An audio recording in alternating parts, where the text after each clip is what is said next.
संबलपुर में high court bench प्रतिष्ठा दाबी आज वकिलों तीन दिनिया आंदोलन संबलपुर झारसुगुड़ा देवगढ़ बौद्ध सोनपुर सुंदरगढ़ आदि जिलागुड़िक आरंभ होईछि वकिलों तीन दिनिया आंदोलन।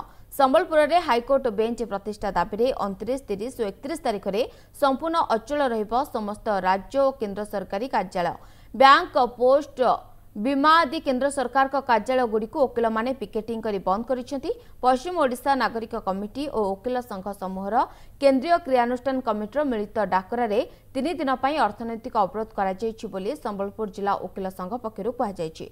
राज्य सरकार और केन्द्र सरकार पश्चिम ओडिशार एही दाबी पूरण दिगरे पदक्षेप न नेबारु प्रति मासर शेष 3 दिन एभली पदक्षेप ग्रहण कराଯାଉଛି ବୋଲି କହିଛି संबलपुर जिला वकिल संघ।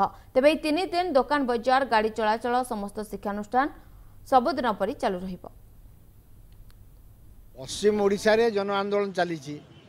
पश्चिम ओडिशा रे हाईकोर्ट बेंच दीर्घ दिन संग्राम जाहिर रही एवं आग को जनसाधारण जहाँ निष्पत्ति नेबे ताकू कार्यकारी करने समस्त प्रकार सहयोग करने आम प्रस्तुत रही। बैंकिंग अनुष्ठान रही LIC एवं अन्य पब्लिक अंडरटेकिंग अनुष्ठान रही समस्त कार्य ऑफिस दफ्तर को जनसाधारण स्वेच्छाकृत भाव में बंद कर।